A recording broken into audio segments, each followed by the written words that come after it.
Anthony on Air podcast, huge episode, lots to talk about, including Prince Andrew, deposition date set. Ghislaine retrial will not be sealed. Rogan the racist and the lost weekend of cancellations and conspiracies. That's a big one. Yeah, it Stick around is. for that. Are we doing the Trump documents? Quick mention on that.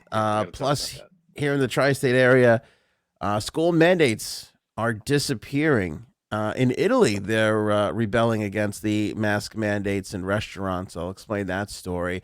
There's some poor Olympic conditions. Peter Thiel is leaving Facebook to help Donald Trump allies in the midterms.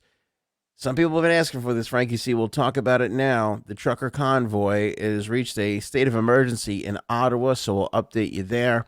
What are the Giants doing about the Brian Flores situation? Interesting turn of events in that situation. Spoiler alert in the title there. Yeah.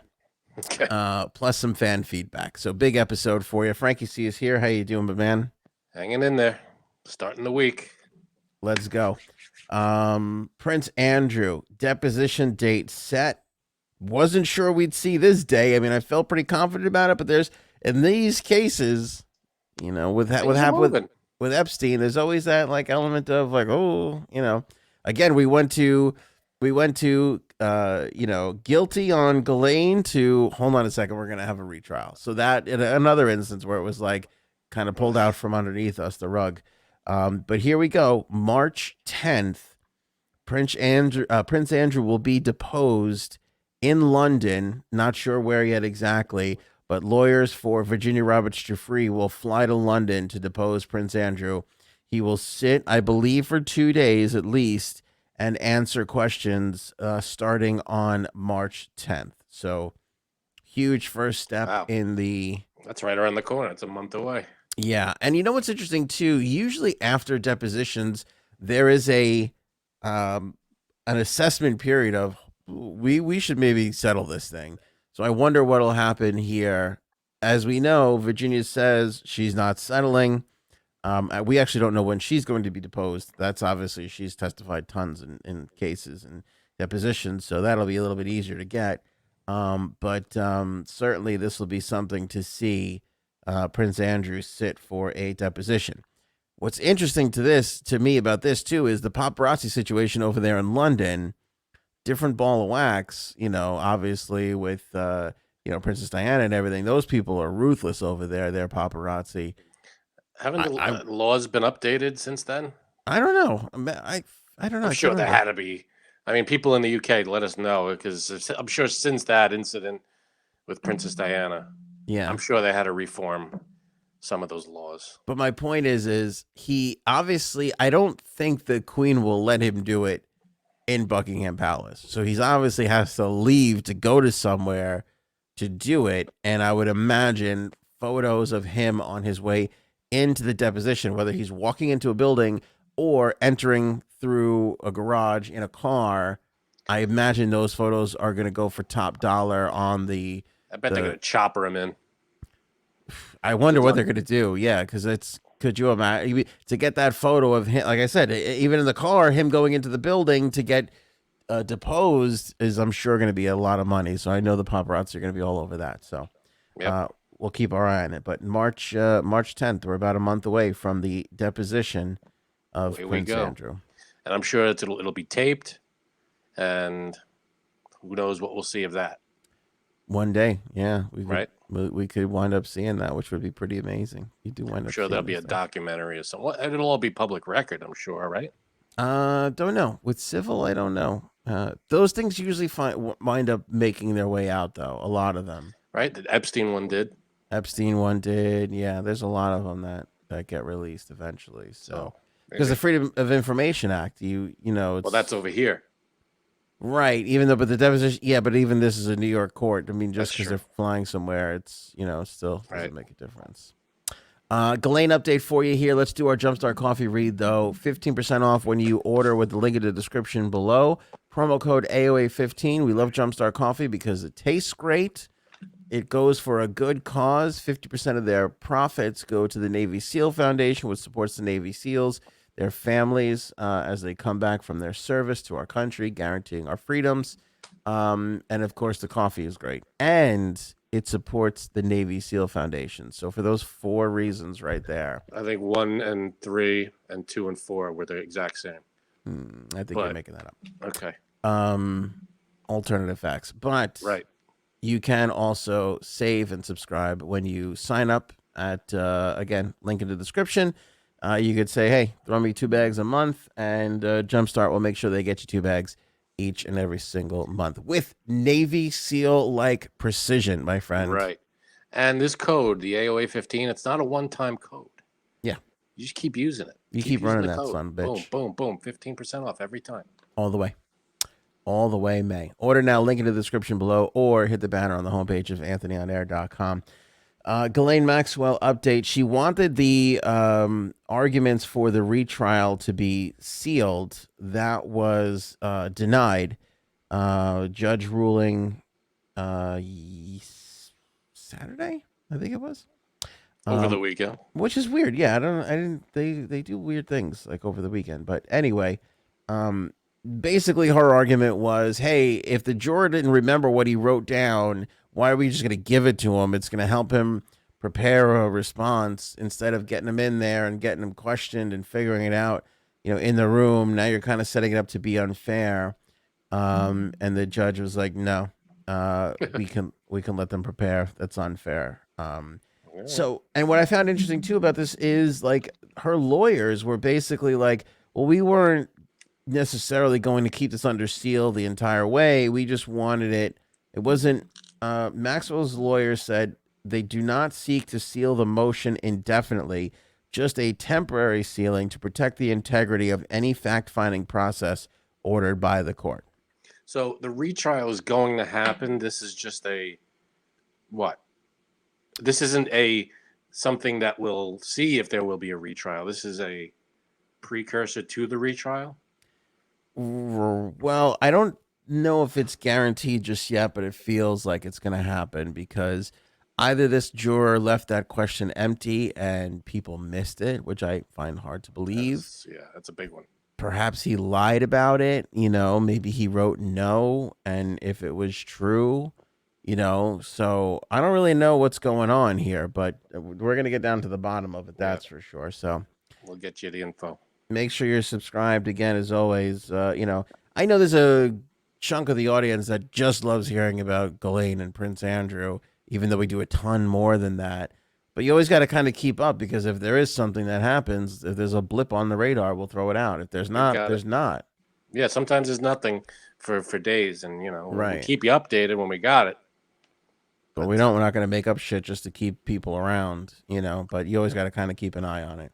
By the way, the rest of the show is incredibly entertaining outside of that stuff. Just saying. You might find yourself delightfully, engaged. It's all right. No, I'm a fan. Thanks, buddy. Rogan the Racist and the Lost Weekend of Cancellations and Conspiracies. This was one of the more wild weekends I had ever seen. And I didn't spend a ton of time on social over the weekend. I tend not to because a lot of this takes up a lot of, the bandwidth I have for social media. But I was checking in on Twitter on occasion and just kind of reading up on some things. Some crazy stuff that was dug up. And they didn't have to dig too far. No, it's crazy.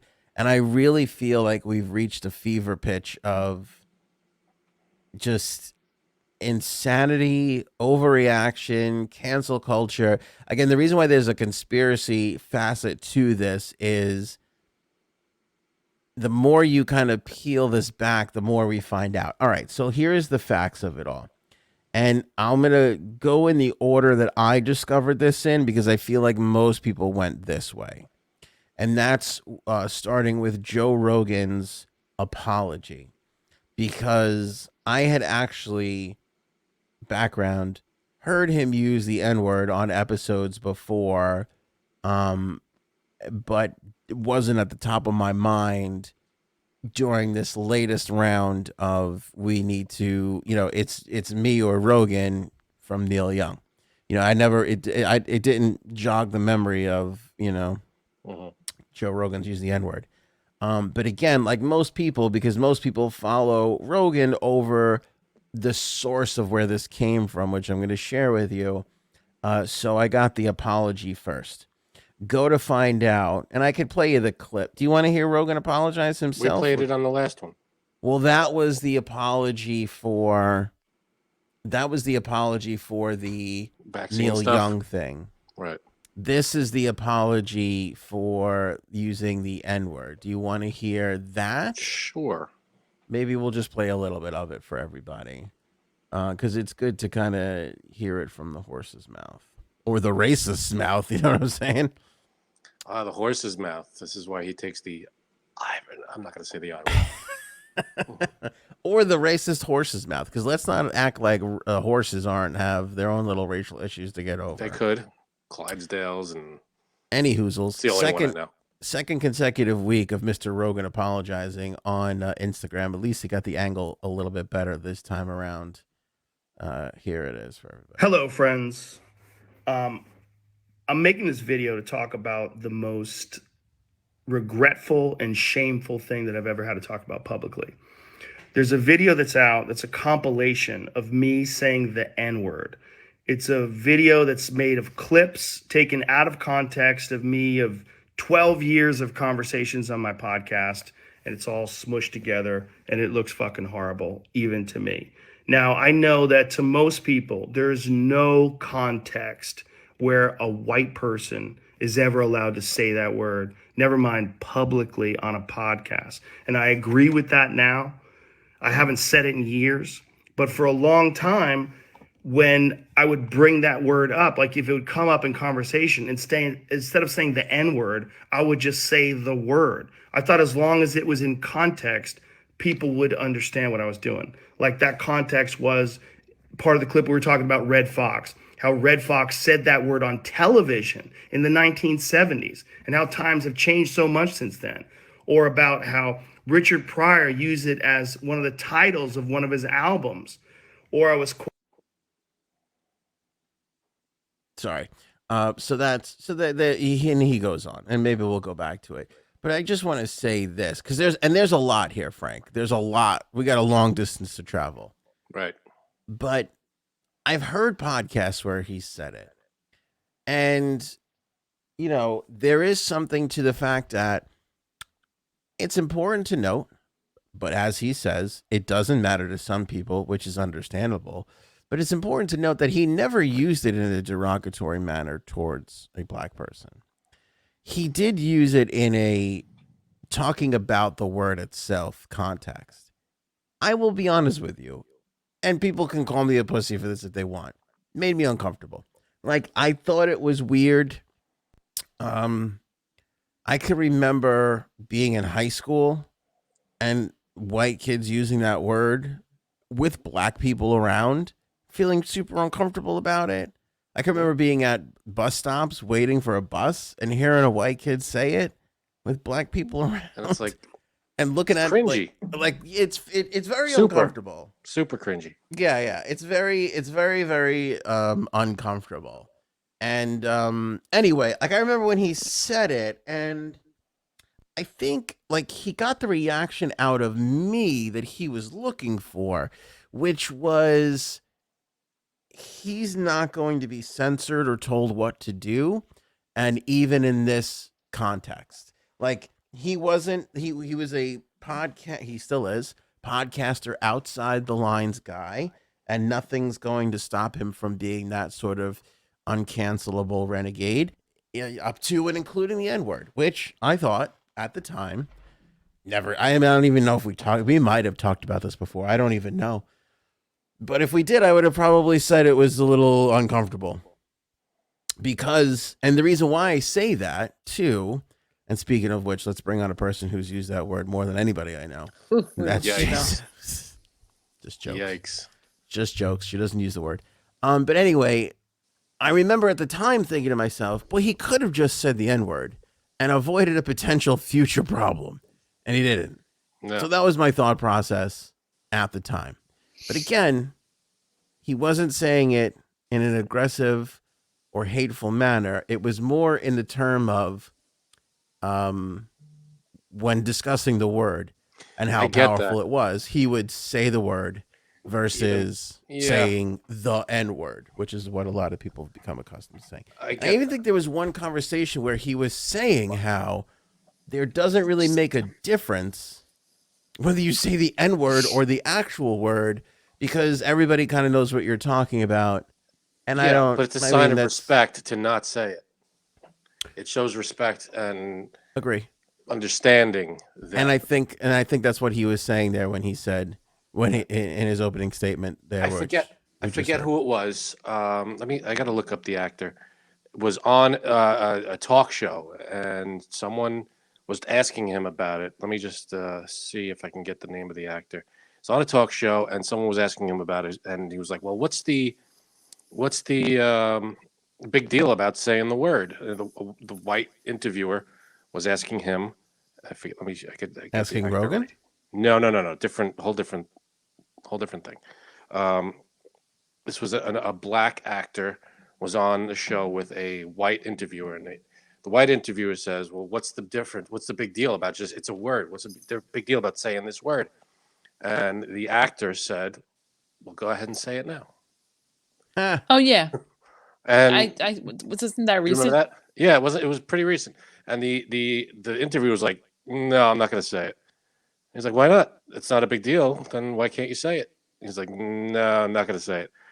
And yeah, that's the power of that word. It's very harsh and it's hurtful and it doesn't.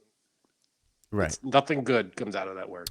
Agree. And I think that that's a lesson learned now. And I think that's also something that as time goes on looks worse the more you look back at it. Mhm. So that's one aspect of it.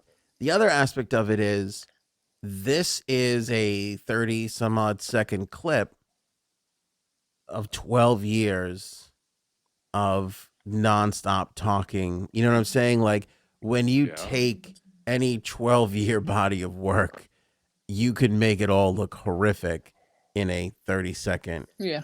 smush. 30 seconds He's to still 12 years. he's I'm saying he's still saying it, but it compounds it and makes it look even. It makes it look like this is all this guy Okay, well, says. would it help if under every clip it gave the year and the date and it showed a span of 12 years? I don't know if it would help. I think it would still be bad. Yeah, it's the But same. It's just showing it. All right, yeah. So it's in 30 seconds rather than what are you going to do? You're not going to go over 12 years of clips and hear the one time he said it in each interview. Delroy Lindo was the actor. oh, I love that guy. Yeah, he was the actor, and I don't know the talk show he was on. He was great in Get Shorty. He was great in lots of stuff. A lot of stuff, yeah. All right. Anyway, but Get Shorty's my favorite. Why you always gotta fight me on? That was a. I never saw factual Get thing Shorty. I just said. I never What? saw Get Shorty. Yeah, I know. What? I never saw Get Shorty. I will end this podcast right now so you can watch it. See, I liked him in Gone in 60 Seconds. Yeah, That's what yeah, she he was said. good in that too. He was good in Congo. He's good at a bunch of stuff. Anyway, so that was his apology. And this, I think, came to fruition after in India RE, which is hard for me to say because we have a local artist here that's name is Inda Eaton. So I always get tongue-tied about India and Indie. But India RE said that she was pulling her music off because of this particular clip. And then a bunch of other people were saying the same thing. So anyway, the reason why we're calling this Rogan the Racist and the Lost Weekend of Cancellations and Conspiracies, we're going to dip Jeez. into a lot of these things. I don't understand the conspiracy part, but go ahead. I'll explain to you. We'll get to the conspiracy part. It's most fun when you kind of save those for the end of the story. Earlier, when Rogan released his first apology, Dwayne "The Rock" Johnson commented on his Instagram post and said something to the effect of like, "Hey man, good for you owning it, appreciate it. We know, whatever, you're this or that or the other thing, and we support you and free speech and all that kind of stuff." Then this came out, and And The Rock was like, people took I don't this think so. and started tweeting at Dwayne "The Rock" Johnson until he pulled his own statement down and apologized for supporting Joe Rogan. Yeah. Wasn't the only one, because Andrew Yang, remember the guy who ran for president and then for the mayor of New York? He's the expert at losing elections. Right. Andrew Yang. The smartest guy to just lose all elections. He tweeted that he supported Joe Rogan in the beginning after this. And then once people he said, I don't think Joe Rogan is a racist, was his tweet. Okay. Now, after the video? After this, which again, that's not a horrible statement. I mean, people can sit on that line of, if you use that word, you're a racist. You can have that opinion. You have every right to have that opinion. But I think most people will realize or understand or err on the side of, if you're talking about it the way he was talking about it, you're just making a poor choice and using a bad word. Right. Doesn't mean that you're a racist. Right, exactly. I think sometimes people use it in an ignorant way, and they don't understand the gravity of the word. Which I think he was doing, because I think Joe, back to my right. point, was he was more concerned with his status of, I am a rebel and I'm not going to be ruled by the rules of traditional media / political correctness, and not realizing that, well, it's maybe not about political correctness more than you probably have fans that are black that don't want to hear you throwing that fucking word around. Like, it's not the political correct police that you're sticking your nose up at, which I think he thought he was doing. But it's also, there's, I'm sure, black members of your audience that are kind of like, well, what the fuck? Can't you just say the N-word? And well, I just want to interject with something here, because I feel like what you said is true. Just because you said that word doesn't mean you're racist, which is true. I agree with that. But I also think that it's also that word is thrown so loosely now, like as far as in songs, like, but not among people. It's. But I'm saying because people just say that word in songs, like other people think it's okay for me to say it, and like if they say it, it's okay for me to say it. So I feel like that's what people really do. Just think it's another word thrown around loosely, and it's fine. I think there's some truth to that, because if you go back to the playground and the bus stops, like I just said a moment ago, Janine, before you came on, I said there was like white kids that were saying it, and I think those, I'm not defending them, I'm just explaining. I think those people felt like if they grew up in a place where everybody was saying that, they could say it's true. it, which I don't agree with, but it's I think true, that's though. what Like, those people think. They do. Well, I think recently, hopefully, we've all kind of understood this is not a word. I feel like we all came to an unspoken agreement that we are not using this word anymore. Like, we kind of all, I don't know when exactly that happened, but we all kind of got on board and said, no more. This word's gone. Well, like so, in a bad way, or like as like loosely in this song. I don't mean. we want to know what's funny. Like we can't use it. You know, I love Bert Kreischer, right? And Bert Kreischer hosts a show on TBS called Big Show, and Snoop Dogg is what Bert Kreischer is the Ryan Seacrest, and Snoop Dogg is the Simon Cowell. So Bert's the host, Snoop's the judgy kind of guy on the axe, along with a bunch of other people. But Bert was talking about how much he loves his music and everything, and blah blah blah. And I forget how it even got into it, but Snoop is like, you sing all, you know, every word to every one of my songs. And Bert's like, yeah, of course. He goes, you sing the Ed word? And Bert goes, well, yeah. Am I not supposed to? That's what he said. What was the answer?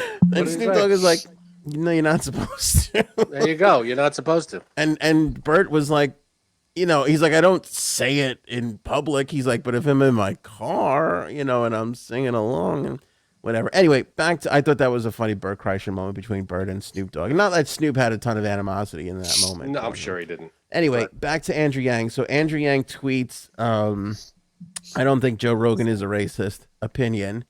And that was it. Twitter storm just jumped on him to the point where he then deleted that tweet and then went on a 7-part tweet apology tour of how, yeah, I'll read part of it to you. I like to believe the best in people, especially if I've met and spent time with that person. Sometimes it makes me miss something. I think we should have the capacity to forgive people, whether a podcaster or a mayor, if they mess up. Maybe it's because I mess up too. Racism is real, deep, corrosive, even lethal. I know that. Make no mistake. And in an earlier tweet tonight, I downplayed these realities. I deleted that tweet because it was wrong-headed. I've never heard that before. Wrong-headed? Is that a word? Okay. It also hurt people, which is never my intent. I'm sorry. I'm learning and appreciate those things. It's important to say I'm learning. Even Rogan said that. I noticed that. Take note, future fuck-ups. If you make a mistake, say you're learning. That kind of okay. I was write that, naive. Janine. Right. Oh, I'm writing this down. So that was shirt. I'm learning. So that was Andrew Yang. Now at the same time, oddly, and this is so strange that this happened, this storm of Joe Rogan, the wind started blowing, and this fire went over and caught Aquafina's home. And people started accusing Aquafina of cultural appropriation, of using a quote unquote black scent, is what they're calling it. That I guess she uses, I don't know how a black scent. That's what people are saying. I just thought she talked. Oh, what? A black scent. Like an accent that, like a hip hop kind of. She does? Wait. In whatever, in sometimes I think, but I just thought that's the way she talks. I didn't know. Like she'll use certain slang and whatever. Well, this is what people started saying, and then the time. So it was. She apologized too. Rogan and everybody was mad. Then they were on Dwayne "The Rock" Johnson, and then they got him to fold and apologize. Then it was Andrew Yang, and they got him to walk it back and apologize. And then it was like, who else can we mow down with our little political correct gun? And then it went over to Aquafina, who, by most accounts, another a woman, of Chinese descent, right? Asian descent, whatever. And they were accusing her of using this thing, which supposedly in my little research, they've accused her of before. And it got so heated on her that she wrote a 4-post apology about it, and then tweeted today or shortly after that original apology storm that she was taking a break from Twitter. That it was in her best psychological interest. It's not the worst idea to take breaks from social media. Well, I'll see you in a few years. Twitter, per my therapist. To my fans, thank you for continuing to love and support someone who wishes they could be a better person for you. I apologize if I ever fell short in anything I did. You're in my heart always. To clarify, I'm retiring from the ingrown toenail that is Twitter, not retiring from anything else. Even if I wanted to, I didn't drunkenly hit someone with a shoehorn and now escaping as a fugitive. I don't get that. Also, I'm available on other socials that don't tell you to kill yourself. Fair. That's fair. I mean, it's a little insane. A little bit. So go back to the conspiracy part of all of this.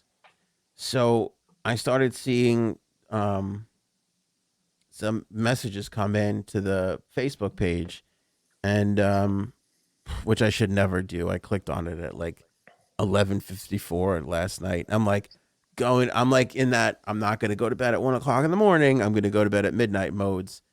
And then I started seeing all these things coming in to the page. So I was like, all right, let me click on it. The guy from Barstool Sports, Dave Portnoy, did a live interview thing with these guys called Midas Touch, which is did you see this, Janine? I didn't see it, but I heard about it. Which is a Twitter account that has around 750,000 followers. I think that's their main thing. I don't think any of their other social media arms are that strong, but I guess they're a blog, internet, whatever. And so they're partnered with, I forget what it was called, political something or other. I forget what the shit it was. But anyway, Portnoy, this guy Portnoy, I don't know the whole story of what his involvement of them was, or something that he saw looked similar to something that happened to him. And then so he did some digging. And as it turns out, this Midas Touch group, they are a PAC, a political action committee, right? You always hear people talk about, oh, you donate to a PAC, it's a PAC that can have money and this and that, and they use these things to operate. So Midas Touch, Patriot Takes, that's it. So he linked Midas Touch to Patriot Takes. Patriot Takes works or constantly is retweeting another thing called Resist Media or some shit like that. Turns out it was the Resist Media people that edited the clip of Joe Rogan together. Because here's what people won't really think about. And I want everybody to understand this because we deal in video and audio and all that stuff. Do you understand the amount of effort it takes to comb through 12 years of work? Yep. Find specific moments, download that, cut it up, and put it together. This isn't a 15-minute project. You're talking about months. Well, I'm months sure worth of work. I'm sure there are programs that can filter through this stuff, just like on YouTube, that goes through and finds keywords. Yeah, so even Google Podcasts does give you the ability to do that. But a lot of this stuff is super old.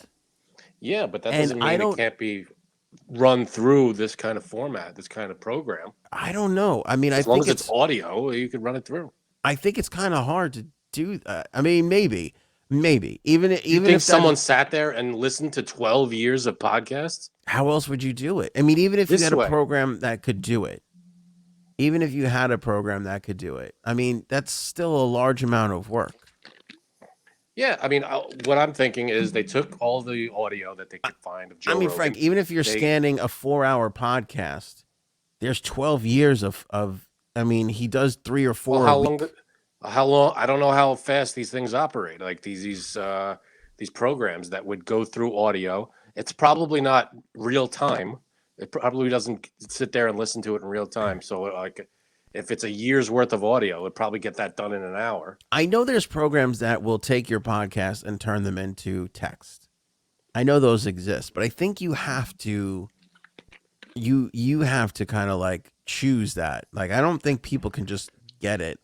I mean, unless they were just downloading the podcast and then running it through their software, you're still talking about 12 years of fucking podcasts to download and enter through those things. What if it took a month?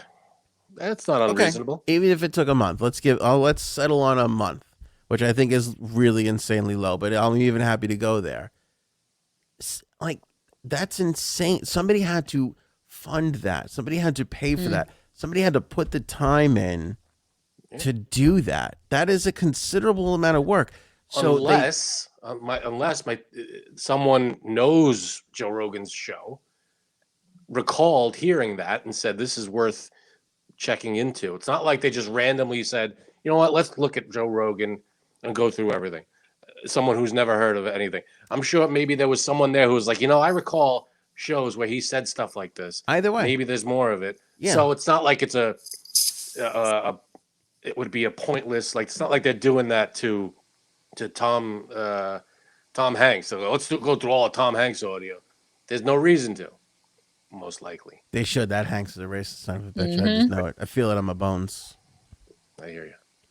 Feel it in my bones. I feel like once that guy said, I'm the captain now, and they said cut, he probably just went on a racial tirade. Yeah. How dare this guy. That line was ad-libbed.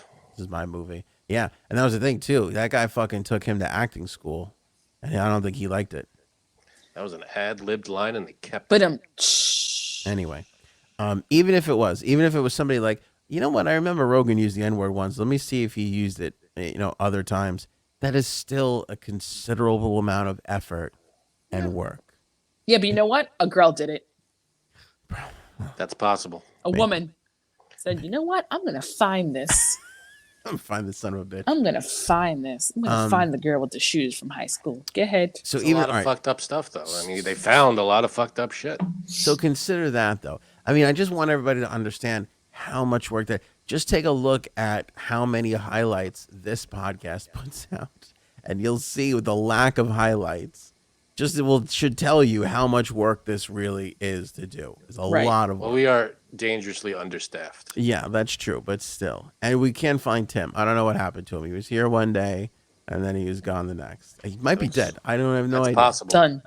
I never even bothered to look. Now I think about it, I should send somebody over to his apartment because he lives by himself. I think he's researching how eels reproduce. Well, that'd be nice. I'd like to get to the bottom of Get that. an answer on that one. That's easier to find out than fucking combing through 12 years of Rogan podcasts to Yeah, find but they what haven't works. done it. It's true. So anyway, it's a lot. Then this Resist Media, whatever they are, they're the ones who put it out. They have like 200 something thousand followers, 400, whatever it is. This Patriot Takes, they retweet it. Whatever agreement Midas Touch and Patriot Takes has, Midas Touch retweets it. And that's when it just takes off. And that's when you start the storm. That's how it gets to India RE. Because she doesn't, she's probably never heard an episode of Joe Rogan. You know, and I know this to be, well, I don't know if she's ever heard it, but we know this to be true because when she shared the video, and we know she doesn't follow Midas Touch, Patriot Takes, or Resist Media, whatever that account is called. So this came across her desk by way of these three outlets. Now you go and you dig deeper on Midas Touch, and their whole, which they do not hide, they're a left, liberal-leaning pack.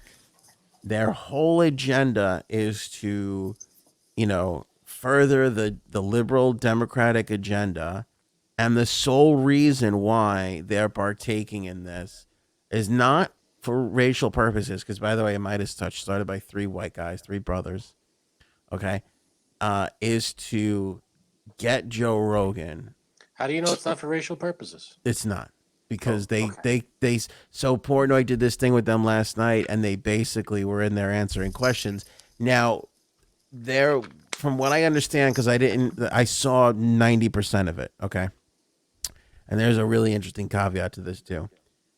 What Portnoy was trying to do was tie them into this thing that Midas Touch and this other one, they work together.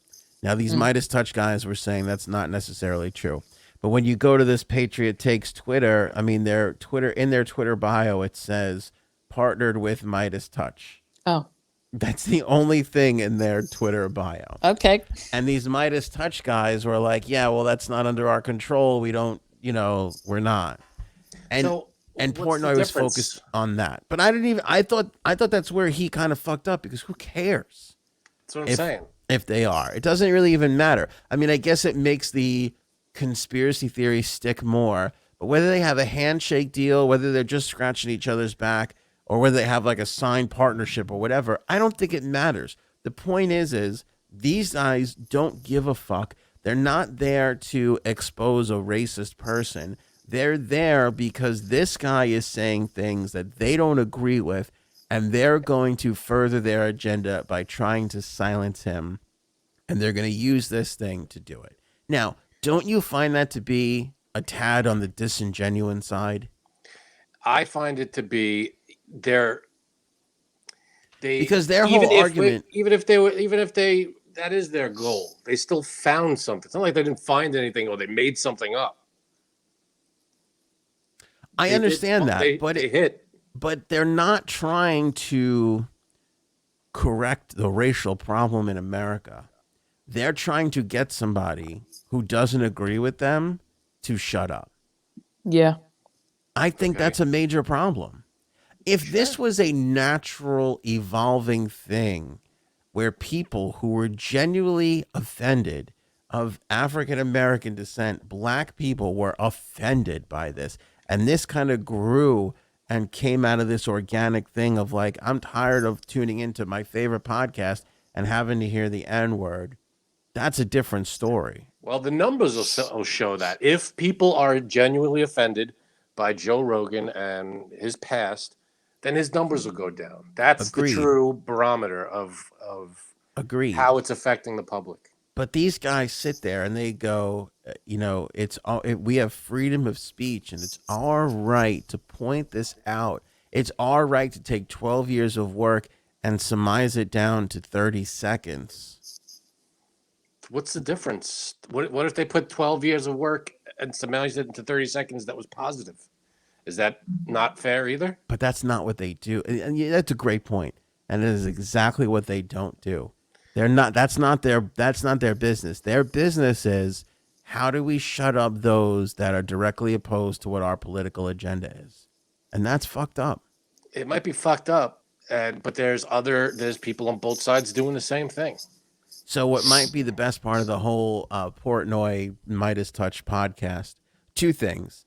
So I tuned into the Portnoy. So I guess he technically went on their podcast, but he had it on his YouTube feed, which was the one that I got sent to me. So I started watching on his YouTube feed. And there was about 20,000 people watching live at the time, which is a fairly significantly large audience. Like, that's pretty good. Right. I can't remember what Rogan used to do. Rogan did more than that, but that's still a pretty great thing. And then as I understood, like, because I was like, this one guy is kind of like calling the shots to a degree.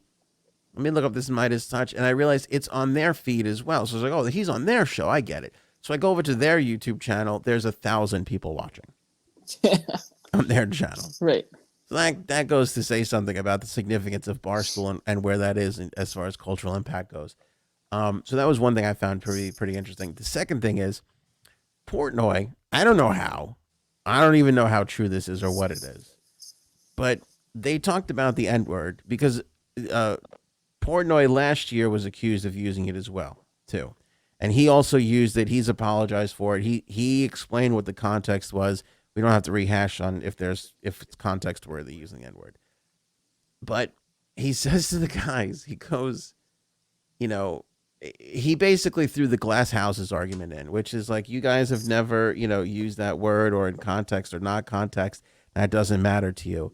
And they were like, it doesn't matter. If you use it, it's not good. And he said, okay, great. I have a text message from one of you guys using the N-word. And they were like, no, you don't. He's like, I absolutely do.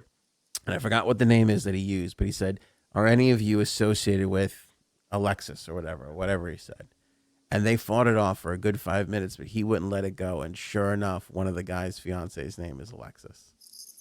So he's got them using the N-word in a text message. And how did he find that? I don't know how he got it. I don't know who sent it to him. Again, he's a very, you know, he's, as far as clout goes, he's got a lot of power. Barstool's obviously a big, mega media machine. So I'm sure there's people that want to score points with them that were willing to kind of hand that stuff over. But this kind of encapsulates my whole entire point. You know, these guys are out there being crusaders for the, you know, for the oppressed and for the, you know, Right. and they're just as bad. Probably even worse, too, because from what I understand from what he described, it wasn't the way Rogan was using it. Like, there wasn't, there is no context can save me argument in this supposed text message that he has. Oops. Maybe, but there's also, I'm not saying we have to have our people we watch, people we listen to all have to be perfect angels. I get that. But there's other stuff. I mean, like with Joe Rogan, yeah, he said it a million times or whatever, over 12 years, however many times he said it, a couple dozen times. But there's also, I played you before we started the show. There was that video, if you want to talk about that. The Planet of the Apes story is bad. That's bad. He tells a Planet of the Apes story, which he does address in the apology. Do you want to hear what he says about that in the apology video? Sure. All right, I don't have this queued up because I didn't think we were going to play this much of it, but I know it's a little bit. Obviously, that's not possible. I do hope that, if anything, that this can be a teachable moment. Because I never thought it would ever be taken out of context and put in a video like that. And now that it is, holy shit, it looks bad. And it's part of also me doing this podcast for thousands of hours, thousands of episodes, over 12 years. I said a trying to make the story entertain the apes. And me and my friend Tommy and his girlfriend, we got really high. We were in Philadelphia and we went to go see Planet of the Apes. And we didn't know where we were going. We just got dropped off by a cab and we got dropped off in this all black neighborhood. And I was trying to make the story entertaining. And I said, we got out and it was like we were in Africa. It's like we were in Planet of the Apes. I did not, nor would I ever say that black people are apes, but it sure fucking sounded like that. And I immediately afterwards said, that's a racist thing to say. Planet of the Apes wasn't even in Africa. I was just saying there's a lot of black people there. But then I went on to talk about what a positive experience it was and how much fun it was to go to see this movie in a black neighborhood. It wasn't a racist story, but it sounded terrible. And like I said, you can have clunky stories about anything, but not about race. And so I deleted that whole podcast, but obviously somebody made a clip out of it and taken out of context. It looks terrible, but it looks terrible even in context. It's a fucking idiotic thing to say. And I was just trying to be entertaining. I certainly wasn't trying to be racist. And I certainly would never want to offend someone for entertainment with something as stupid as racism. My hope is that, look, I can't go back in time and. All right, he's very sincere from that moment on, but again, you know, he admits it sounds as bad as it sounds. He does. He's not entirely different, and I thought it was as far as apology goes, it's as spot on as you can get because he does feel bad about it. He doesn't want to make people feel bad about listening to his show. But he does point out, which is a little important to say, there was more to that. Again, you could take a lot of the things that we do on this show, and when you cut out the second part of it, it could fucking look really bad. You could do that to a lot of people. Or maybe not Frank, but for Jeannie and I, you can definitely take segments. No, Frank too. And make it look really shitty. You know, and that's unfair, you know.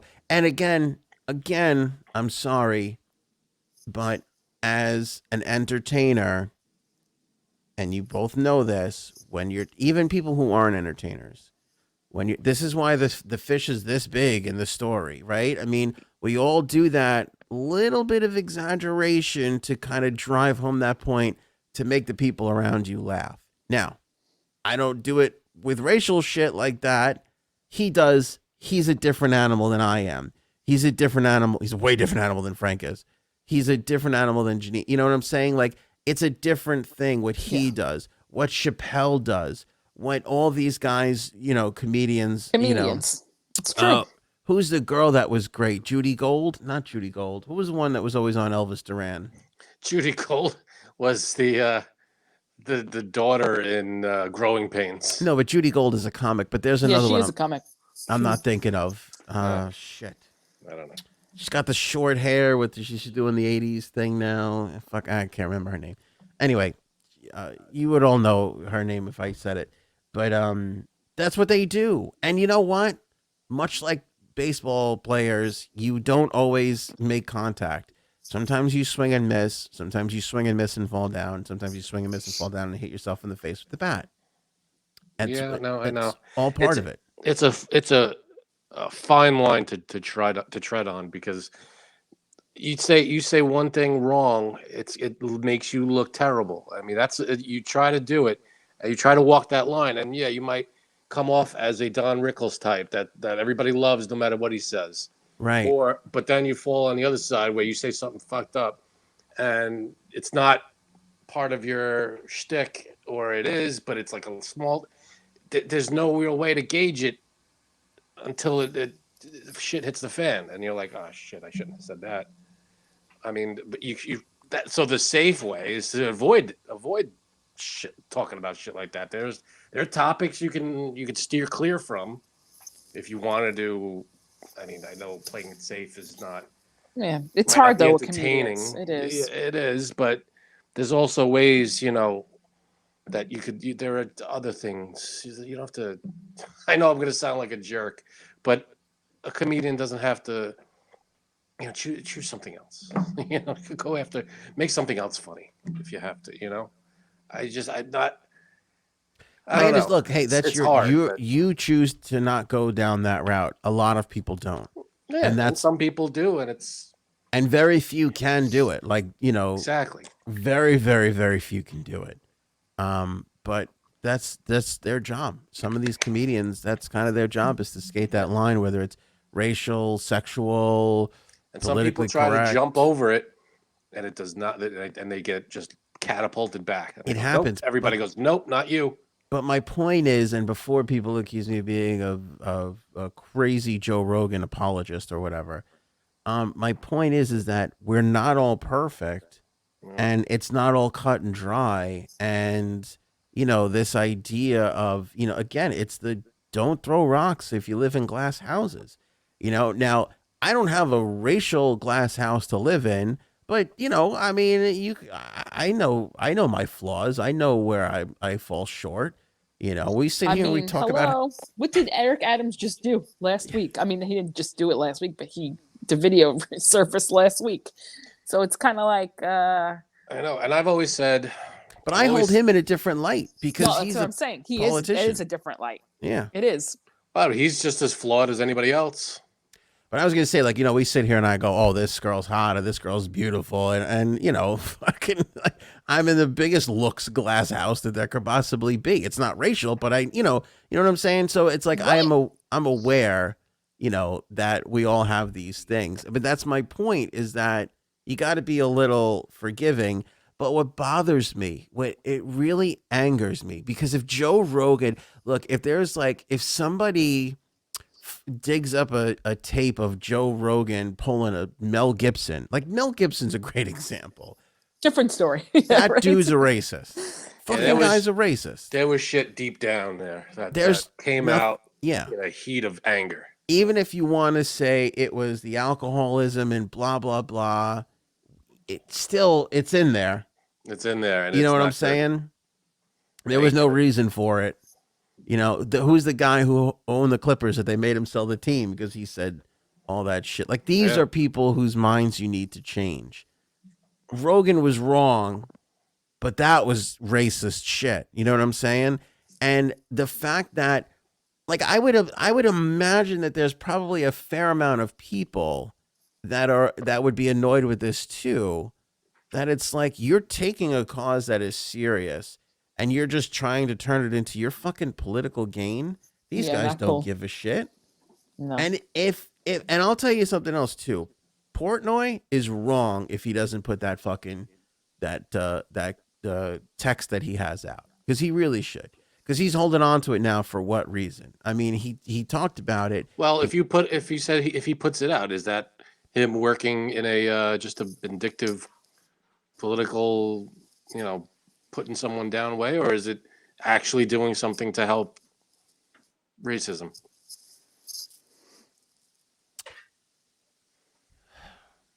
I don't know.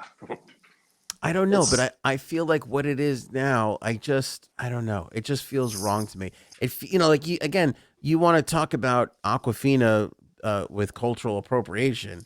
To me, this is like, I don't know, racist appropriation. It's bad. It's taking a serious cause and using it for your own fucking political gain. I know. When, by all accounts, it sounds like you're just as fucking guilty of doing something shittier, behind the scenes. Right. I don't get it. It doesn't make any sense. Here, to further point this out, here's what gets weird. Just a couple other conspiracy theory type things, and then we'll move on from this. I have an inner sense of when to move on, because I can hear Janine yawning. So it's an outer sense. Yeah, and I don't have much time left either. Woof. This guy, Kyle Kolinsky, he said that his 2018 episode with Joe Rogan was taken down. He didn't use any racial slurs in the episode. He railed against Saudi Arabia in it, and Spotify just happened to expand into the Saudi market at the exact time this coincides with the banning, and they took his episode down as well. Okay. So that's kind of bullshit. And then the other thing, the biggest thing that I found interesting is this. Somebody put together a tweet of Rogan's and something that Neil Young had said back in 1985. Okay, again, times change, but take a listen. Rogan tweeted in February of 2012, the people that oppose gay marriage are either dumb or secretly worried that cocks are delicious. In 1985, Neil Young said, you go to a supermarket and you see a F word behind the fucking cash register. You don't want him to handle your potatoes. That's what he said in Melody Maker in a September 1985 issue of Melody Maker. It's fucked up. Who's right and who's wrong here? Right. Yeah, that's fucked up too. Everybody was on Neil Young's side last week, right? I don't know. I mean, or all the righteous, you know what I'm saying? The righteous people were all fucking. Man, can there be one person? He's right. Someone goes to bat for a cause and then there's nothing. They go, yeah, we got to follow this guy because he's perfect. I said there was a lot of shit. That's why we called it Rogan the Racist and the Lost Weekend of Cancellations and Conspiracies. Yeah. See, I'm all for. I've always said there should be forgiveness culture, not just cancellation culture. There should be forgiveness. You've culture. Never said that ever. Okay, all right. Anyway, but this also means that Frank has never won any fight with his wife ever. We rarely fight. Rarely. I'm knocking on wood, but we rarely fight. I wouldn't pick Frank in a fight with his wife. I can't just fight. So forgiveness culture, what has to happen in my view of forgiveness culture would be someone messes up or whatever, one of these things happen where someone goes back and finds a clip of someone messing up bad, and then the person who messed up comes out with a heartfelt, over the top apology. I can't believe I did this. I'm getting better. This is a learning experience, all this stuff. But then the people affected have to overwhelmingly accept that person's apology and be like, yeah, you know what? You're right. We're not going to ostracize you for this. So once that happens, then we should all forgive and forget and move on. But until that happens, I think what happens is you find, I think these things are really bad for the cause of people really trying to root out racist fucking people. Yeah, no, I get it. It's disingenuous like this. This just goes back to like the Me Too movement. You go back to the end of that Me Too movement, not to say that it's over, but when the height of it was kind of coming down and some of those accusations were coming out about actors and everything, and you go to look about, and like it's like, all right, obviously, you have Cosby and you have Weinstein, and these people had like just tons of people. And then some of those names towards the end had like one or two people. Not to say that they shouldn't be trusted, but there was a couple of cases where it was found out that some people were making shit up, and it's like you're hurting this cause. Hello. Oh, of course. Trying to, anybody that lies about that, of course, is doing detriment to the whole cause. And I think that these people are, again, he said these things. It's undeniable. Yeah. But they're using these little like lawyery tricks and things and squinch it all together, put it all in, to make it look worse when they're only doing it for their own political gain. These people don't care about. But even Rogan said, he said, there's sometimes there's no context. It's not okay in any context. Agree. But then you go. There's like if you watch the movie Django Unchained, there are white actors who I'm sure in real life are not racist and would never use that word in any hateful way, but they say it in the movie. And is that an acceptable context? I think it is. I think if you're telling you're story, portraying some piece of shit. Yeah. I mean, especially spoiler alert. You know, it turns out pretty good from a man in the end. You know, I think that's a positive. You know, Yeah, that's the but kind of positive thing you want out there. sure. But They've been slamming Tarantino for Pulp Fiction. I just watched Pulp Fiction the other night. Just happened to come on. I didn't realize how much that word got thrown around in that context. But people are still defending him. Sam Jackson. They ask him about it all the fucking time. He stands behind it. see, that's He's the Yes, like, I still if blah, the blah, blah. if the community affected by the infraction, the whatever happens, whatever, either it's a word or a slur or whatever it is, if the community overwhelmingly is like, no, this gets a pass, and you're okay, we forgive, you know, the celebrity or whoever it is comes out, apologizes, and the community welcomes them back and says, well, you're forgiven, then I think we should kind of all get on board. Because like with Mel Gibson, let's say, they really didn't, you know, it wasn't like they weren't buying it, basically. So nobody, you know what I mean? He apologized, but right. nobody was really buying But it. that's so weird to me that he's So gotten that's off the hook for that. not, yeah, but not 100. His career has not been the same. The fact that he still has a career in the public eye is insane. It's kind of ridiculous. It's ridiculous. But yeah, he's definitely been given a weird pass that I don't understand. But it's strange when you look on Twitter, the overwhelming amount of white people that are guilting like this whole, like, if you come to any sort of logical or just try and have a discussion like we're having, these people are like animals. They're like, oh, so it's okay to say the N word? It's like, no, you No, need no. to have a nuanced conversation about this. You can't just come in, but that's all these people want to do. It's not okay to say it casually. And I want to know why. I would love to know why. Because look, Why what? like why? I would love. There's something. You know, there's something to people like that. I would love to just kind of figure them out a little bit because I don't Oh, get those it. people. Yeah, but Because a lot of it is not like it's not their fight. You know, I mean, I get it. I think most common sense people are on that side of like, yeah, we shouldn't be the doing word this is not anymore. okay. Nobody should say it. But it's almost like the people who should be offended can't even get a word in edgewise because they're fucking too busy. Well, Yeah, no. exactly. Everybody. Well, nowadays everybody has a voice, but the ones that we should be honed in on are the people who are affected by this voice, by this word, and slurs and whatever happens. Those are the ones that should be cherry picked and be like, all right, let's look at these because these are the ones that, not that the other ones don't matter, but I'm saying these are the ones that that represent the community that was hurt in this situation. And Aquafina is not allowed, right? Is that what we're What? saying? To say the N word, no, she can't say the N word. But if that's the way, I always thought that was just the way she talks. Isn't that her? Just the way she was raised. She was raised I don't even know what to think. in New York and Queens. I didn't know. even think there was anything wrong with the way she talks. I don't know what to think. I didn't know there was a problem. I don't know. I thought every now and then she'd go a little hip hop, but I thought that was her personality. I thought that's what she would. That's what she did. She dresses that way. She did baggy clothes. You know. I don't know what to think because that kind of feels a little racist to me too. If you're like, well, you can't talk like that because you're Exactly. not black. It's kind of like, well, what?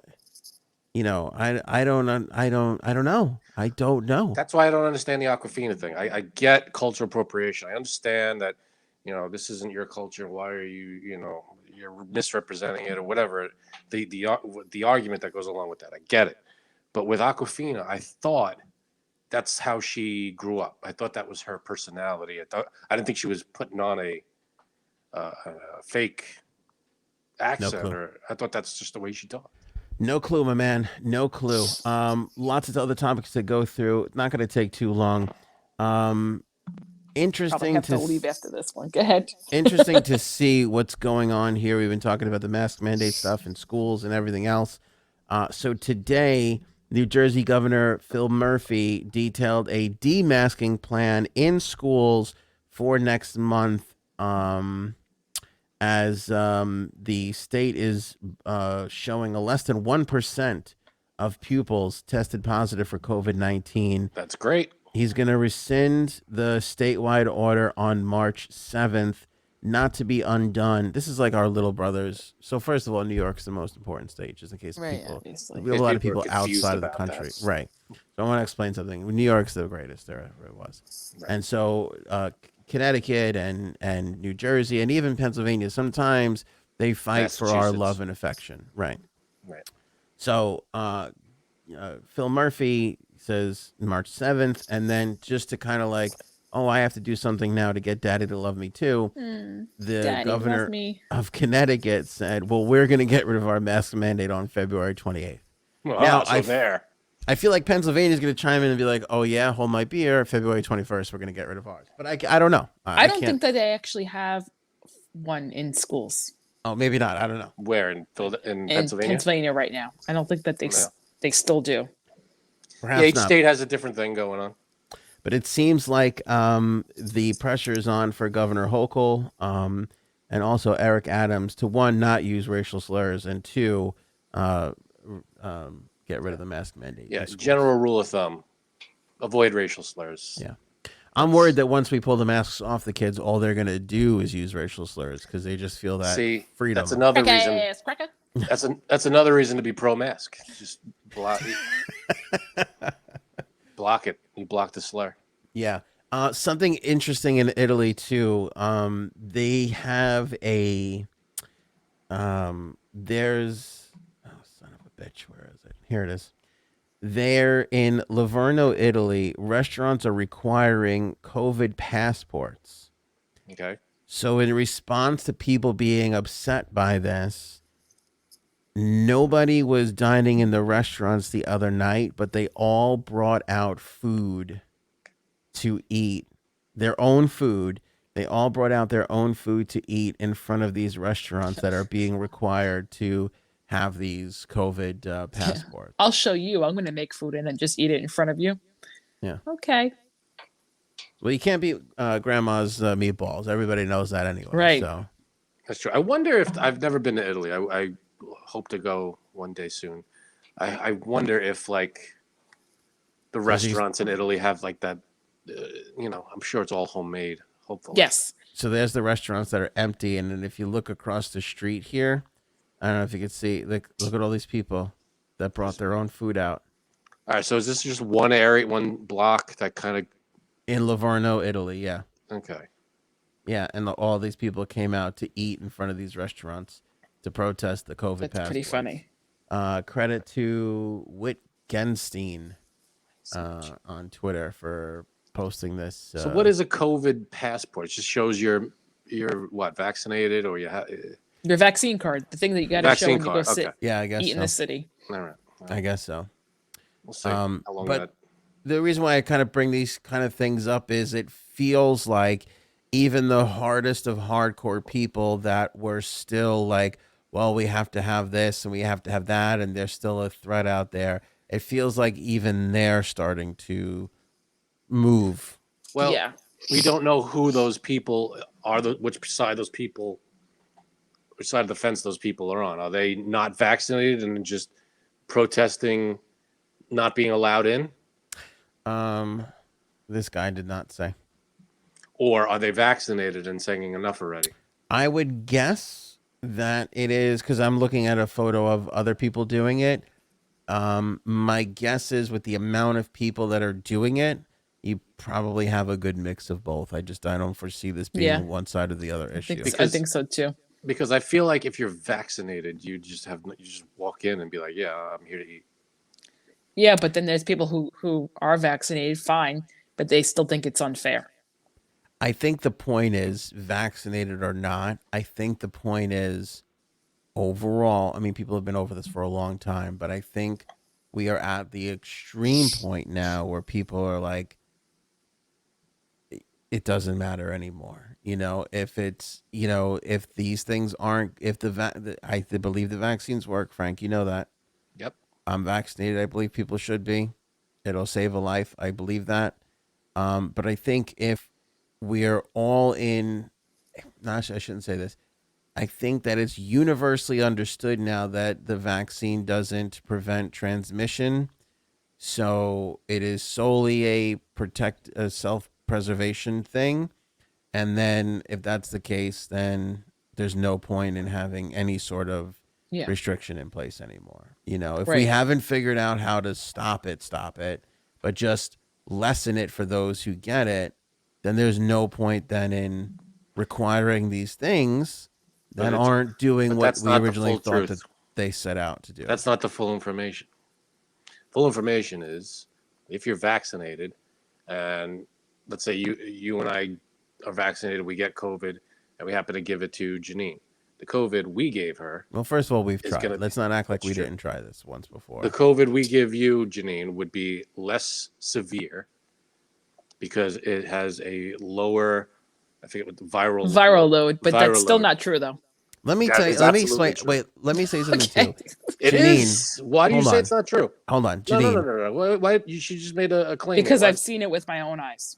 That's Well, I seen just the wanna viral say- load with your own eyes. I just I've want to seen say a lot this. of loads with my own eyes. Go ahead. That makes sense. Janine, you would be blessed to have my viral load. Okay, you would be so lucky to have my viral load. No, but I think, you know, and it's funny. I saw an article the other day too that said, this was the title of the article: "I'm vaccinated. I'm boosted. I got COVID. Can I go back to living my life now?" And that was in Time magazine, which is I don't understand who's not being. If you're vaccinated, you're living your. What am I blocked from? I'm not blocked from anything. I could go do whatever I want now. It's only the only people who are being stopped at the door, theoretically, are the people who are not vaccinated. Well, understandable, but so for me, I have a 4-year-old Mhm. and she can't get vaccinated. Now I can't go places unless I get her tested. Hmm. Yeah. And having to go and fucking wait online and stick a thing up my Unbelievable. 4-year-old's nose. Well, Not exactly Unbelievable. the kind of thing I want to really be doing. You know what I mean? If I want, Yeah, I get and I'm gonna that. have to do that in a However, couple weeks just to go to a fucking Islander game. Like, what are I we get doing? that. However, when we're in the middle of a global pandemic, I don't know how many times I got to say this. I know. When we're in the middle of a global pandemic, you have to do shit you have to do. I understand, but I don't think it's 3 months ago. It's certainly not 6 months ago, and it's Yeah, we definitely definitely not a year made and a half ago. progress. We've definitely made progress, but we're still not done with it. I know it's been 2 years. The and thing I is, get that. this is what the problem is. Okay, so now he has to go and get her tested. Mhm. Okay. Besides that, let's say she did have COVID and did go to a game and did give it to someone. That person's vaccinated. So what does it matter? At Because the end of they the day, Can what give does it to matter? Someone else. I honestly Right, think that and you. that I person's gonna honestly be think that you unvaccinated. How do guys you are. know? How do you I know think you that? guys about are. I think you guys are getting into semantics. The point But that is is true. The point is the restrictions were put into place because, you know, we believed that we had to do these things to stay safe. Then the vaccine rolled out, which was going to prevent, you know, people from getting it. Now that we understand that we have more data, and by the way, nobody fucking lied. They really thought this was I don't believe these. They fucking lied. They didn't. Nobody lied to you. They thought these things would work. Okay, and they do work to save lives. They just don't prevent the transmission. Nobody and ever yes, said they they do did. lessen it. Yes, they do. It does lessen the viral load. I believe that too. I believe science will uphold that at the end of the day. I am in full We'll agreement see. of that. But did you just call me a pussy? No, I said, Said we'll see. We'll see. I could be wrong. Yep, I yep, think that'll pussy. stay. I think that'll stick. I think that'll be proven. But and even if it's not, it doesn't even matter. The point is that, you know, it has been we're coming up on 2 years. You know what I mean? And my point is, and I know Frank and Janine have different opinions on this, and we don't even have to rehash this. My point is that even the people that were like, we have to do these things to stay safe, we have to keep our distance, we have to keep our masks on. And this might not be Frank, and that's okay. There's nothing wrong with Frank. There's nothing wrong with Janine's opinion, other than it's not Frank's opinion, which I wish it was. That's where Janine is wrong in this particular instance. But boy, that really fell flat. But my point is that even the people that were holding on to this, I feel are starting to back off of it. Because I don't think you could have gotten the masks off of kids 3 months ago And now 2 of our neighboring states did it. And last week we talked about Governor Hochul saying that she was going to. Yeah, because the numbers have Lessen gone it. drastically down. Under 1% in Jersey. That's great. So, But we talked about this too. It's going to be great going into the summer. And then we're going to be back here in September talking about that Yeah. next wave again. so until everybody, I'm sorry, but until everybody You're does talking about what 4 they're or 5 supposed to years. do. You're talking about 4 or 5 years, and it's just not going to happen. Until everybody does what they're supposed to do. Like, look back at polio. When everybody got vaccinated, we got rid of polio. Or smallpox. We got rid of it because everybody got vaccinated. That's how you get rid of this stuff. I go back to my point. We of keep like, dragging our feet. And that's what The happens. problem is that people don't want to vaccinate their kids. So that's a big population that's not going to get vaccinated. Also, homeless people are not going to get vaccinated. There's just a lot of people that you cannot. now, Janine would know Forced about to what's get- happening I in the would homeless know. community. If we're gonna nitpick, I would know. yeah, But you there can't- is, it's true. People are not going to vaccinate their kids. That's homeless spoken people like can somebody be who's vaccinated, spoken by the way. to 7 homeless people in the last 3 nights. So. Homeless people can definitely get Two. vaccinated. By the way, it's free. You could go. And Right. get They could, but they're not going to. So we can get them That's the we can thing. get them a What do vaccine, you- Frank, but we can't get them a home. Is that what you're saying? Right. Yes. What I'm saying is it'd be hard I don't even know to- what conversation I'm having anymore. We're talking about now. The problem is that homeless people aren't getting the vaccine. No, I mean, I'm not guys saying are, that. You I'm guys are saying we talking don't- about how you feel about it. I'm talking about, I think the overall mood and vibe of the country is they're starting to yeah, we're all come sick and off this tired and of it. move on. We're tired of it, but we can't No, get we out were of it. Been people were tired of sick it. and tired of it a year I- ago. yeah. I think we're actually starting to see. I didn't say we're progression just starting to away get from tired of this. it. I'm saying we're tired of it. We've been tired of it, and we want to get out of it. But a chain is only as strong as its weakest link, and we can't come out of this together unless all the chains are working, all the links are working in the chain, and that's Can I ask you not a gonna question? happen. Can I ask you a question? no. Having dealt with Janine, Wait, I'm about to get a message from Janine. having oh, she's ready. Go Go ahead. fuck yourself. Having listened to Janine for a while, having read comments, Mm, having seen the numbers, hmm right? Do you honestly, truthfully, do you think I'm not gonna lie to you. if given another, don't lie to me, Frank. Okay, I'm not Sheryl Now I'm Crow. purposely gonna lie to you. I'm not Sheryl Crow. Go ahead. Yep. Go Do ahead. you honestly think everybody is going to get vaccinated? No. So then what are we talking about? Talking about if you see, this is the problem. You can't have it both ways. You can't be like, I'm sick and tired of this pandemic, but I'm not going to do anything about it. So we're just going to be stuck in it. You can't. How could you have it both ways? I've done stuff. I've done stuff. You're not doing the stuff that you're being asked to do. With homeless people? Which is get the vaccine. Right. That's the one thing that I haven't done. Right. That's and, the one thing. And I've the done mask everything else. mandate, you're like, well, you're doing the mask mandate, right? You're not like you're not, Well, right? You're going along with the mask mandate. when people are asking her to. Right. No, I have done it for 2 years almost. Okay, Whenever good. we had to start doing it. Yeah, but So- they're only asking us to do 2 things. Only. They asked us to do 3 things when we had a quarantine, but now it's down to 2 things, which is get vaccinated and wear a mask when we have to. That's all they're asking us to do. They're Yeah, not that's it. asking us to chop our arm off. They're not asking us to have the military live in our houses, like, with quarters like they, this is not an over ask from the people in charge. This is not, and everybody's like, oh, where does it end? They're just going to ask you to do anything. I'm like, no, this is a global pandemic and we're trying to solve it. And it's not even the government ask. It's the CDC. It's the World Health Organization. They're like, Not get profit. vaccinated and we'll get rid of this thing. We'll be fine.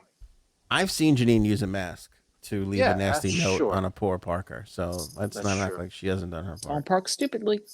That's true. I agree with that. Yeah. Don't park like a jackass. Don't park Listen, stupidly. Frank, I think I was in more, let's be honest, I was in more agreement with you a year ago. Pussy. Hmm. What's changed? What's changed is you got to play the hand that you're dealt, not the hand that you wish you had. This is what it is. This is where we are now. We're 2 years after. We have X amount of the population that's just never going to do this, you know. And I think that there's a lot of people, like Janine said, that aren't going to give this to their kids just yet. There's people that have taken this that are not going to give this to their kids just yet until Yourself. They are working until hang on. Go ahead. Until it's gotten to a point where they are absolutely certain for sure it is safe for young children. There are some people that feel different. I just had a conversation with somebody, and I respect this person greatly, who said to me, and I swear to you, they have a 2-year-old, and they were like, we were gonna put our 2-year-old up for the trial, to get the vaccine for the trial, and I was flabbergasted, but I understood. They're, you know, they're not scientists or doctors per se, but they're in that universe, in that field, and they were like, yeah, I'm just gonna just or close to it, I should say, and they were like, yeah, we were gonna do that, put the kid up in the trial, and Why I was didn't just they? like, Out of curiosity, do you know why they didn't? they went hiking instead. It's not important why people do things, Frank. But it sounded like they had good In intentions. this case, I believe feel it. like it is. No, They were going to. I'm making a joke. There was something that happened where they just didn't, but they had a serious discussion, father and mother, about doing this, and I was that I could see being like. But there are people that do it. How do you think we got it for the 5 to 12-year-olds? I mean, somebody had to step up and put their kids into these programs. Yeah, that's not an easy decision. That's you're a better person than I am if you put your kid up for that. Now, a lot of parents will say, well, I'm on the other side of that, where it's like, I want to see this thing working for 3, 4, 5 years before I go ahead and give it to my kid, especially when we've been through whatever happens. Now, look, a more dangerous variant comes up tomorrow. The world changes. It's a different story. People are going to feel different about it. People might say things have changed now. I feel like we should give this to our kids because I want them to be safe. And like I said before, kids start dropping dead from this, it's a whole different ballgame. Yeah, once the testing and the trials are over. I do agree with you about that, Anthony. Once the testing is over and trials are done and they release it and they say, well, this is good to go, then if it was just a run of the mill, this will cure your whatever the hell, all right, you want to take it, you don't have to take it, I get it, but this is, again, I hate to keep saying the word, but a global pandemic. This is something we have to do to get everybody back on track, and I understand that too. Hesitant, but let me throw this by you too. Omicron, I feel like, kind of changed the game a little because a lot of people got that all over the world. I mean, certainly here in New York, and people kind of feel like the whole thing is waning. Like I said, until we have that variant that is different, more lethal, people kind of feel like, okay, it's run its course, it's done its thing, which is we saw with the but that's not what the numbers say. The flu of 1919. That's kind of what happened. It just, after a while, that was it, and then we started getting the flu. How many people?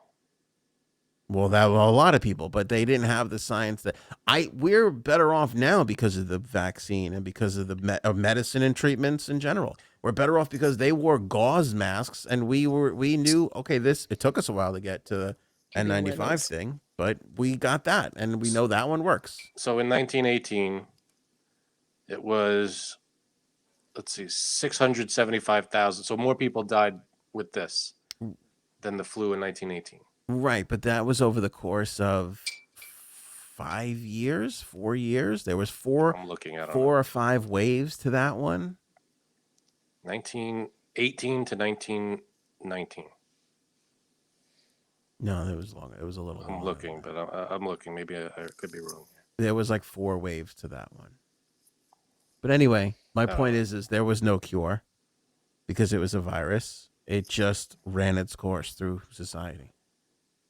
Yeah, but anyway, still, we're not seeing the end of this yet. And the only reason the numbers are going down is because everybody got Omicron?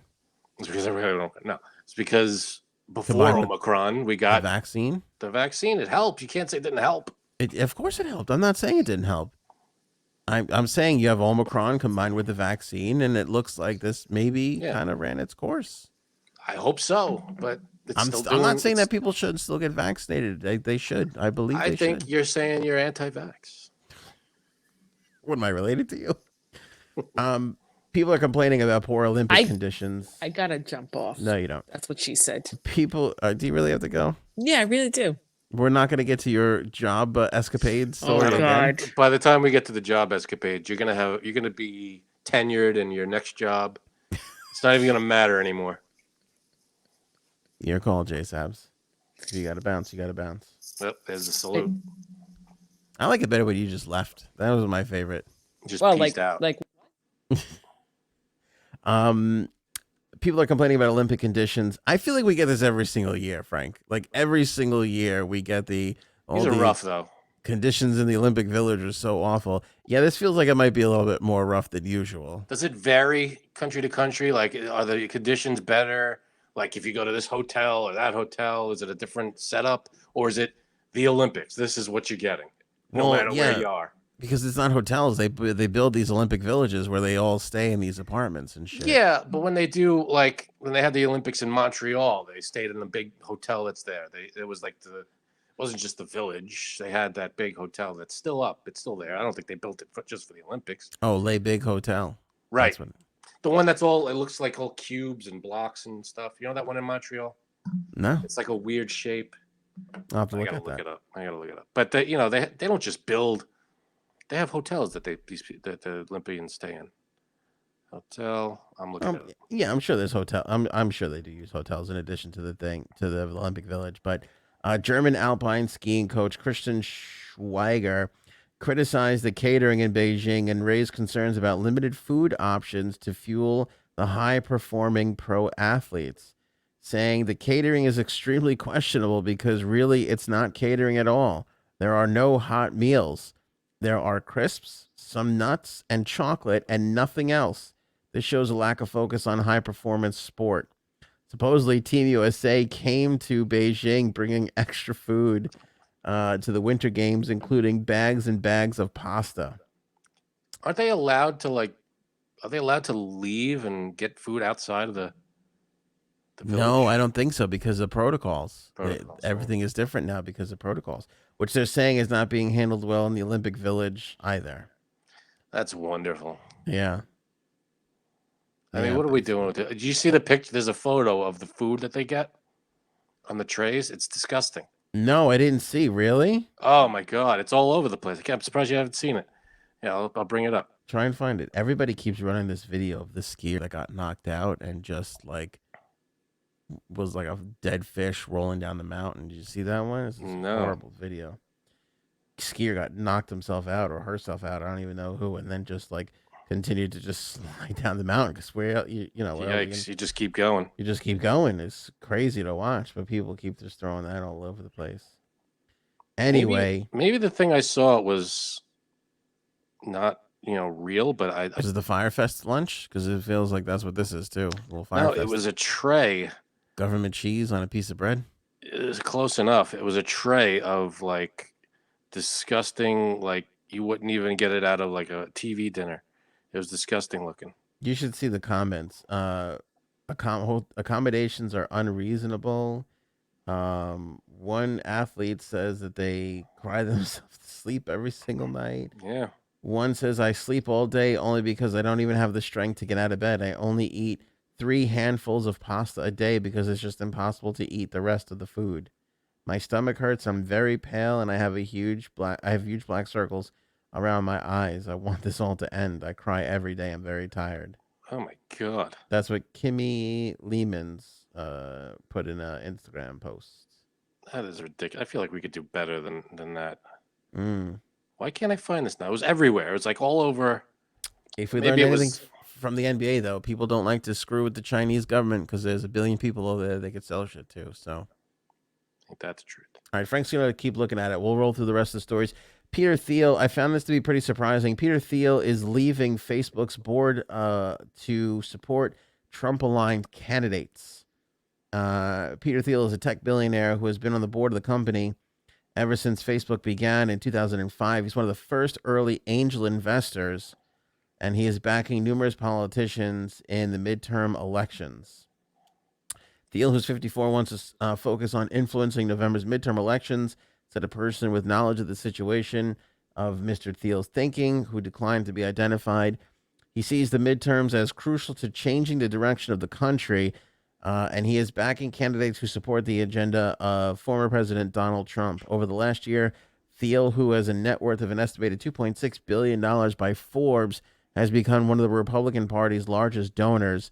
He gave $10 million each last year to the campaigns of two proteges, Blake Masters, who was running for his Senate seat in Arizona, and J.D. Vance, great name, who is running for the Senate in Ohio. We all know that there's billionaires that back the Republican Party, obviously. Sure.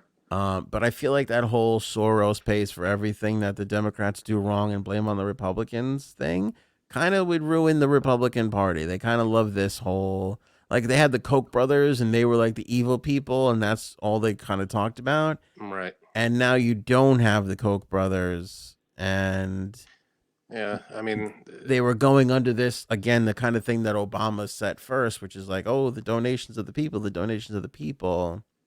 So I think that mastermind billionaire pulling the strings is... right, I'm going to be honest with you. I wasn't paying attention to most of what you just said. Okay. Okay, because I was looking up... Did you find the thing? Oh, sorry. I did find the thing. It's on TMZ. All right, pop it up. Here's the picture of the food, which I can't even... Are those pickles in the middle there? Those are potatoes in the top middle. I don't know what this thing is here. That looks like an uncooked mini chicken. Right? That's sauce up top and dry pasta underneath. And I'm not even sure what this is, like rib bones or something. But that's the meal. Those are the meals that they have been allegedly. That's what they're getting. I'll tell you what, that looks like the last dinner I made for my wife, that's how I know it's athletes shouldn't be eating it. Yeah, plain pasta, some meat, it says, a few potatoes, and a sauce, none of which looks incredibly appetizing. Yeah, this was the Russian athlete claimed on her Instagram page that that's what she was getting, and this is via TMZ Sports. That's nuts, considering the amount of money the IOC brings in for these fucking Olympics, that they can't just feed their fucking Just give athletes. them, honestly, just send some what are they doing? There's got to be chefs on site cooking. Just send some food down there. We can't get... It's not like healthy fuel food is that hard. You steam a bunch of chicken and broccoli, you throw some steamed brown rice next to it, and you're fucking done. That's how... You put some salmon in there on occasion. It's the big fucking deal. Nice. Yeah, I don't know about... What did you say? Broccoli and something else? Broccoli and steamed chicken. You got to get them some kind of substance. A little protein. Yeah, chicken, but give them some flavor. Nothing wrong with that flavor. You don't know what you're talking about. Yeah, maybe. You only lost 20 pounds in the last 6 months. Fuck yourself.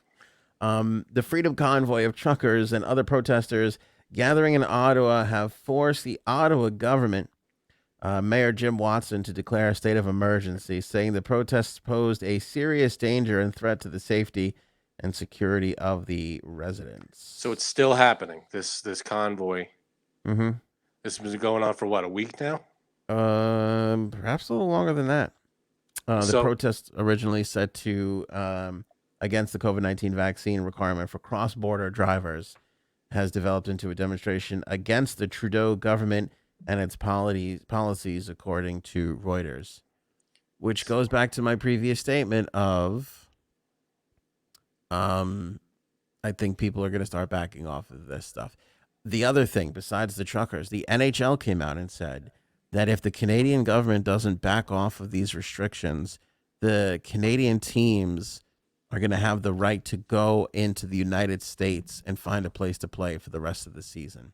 They already said that they're going to move the NHL draft out of Montreal because they can't follow the restrictions in Montreal and have a successful event.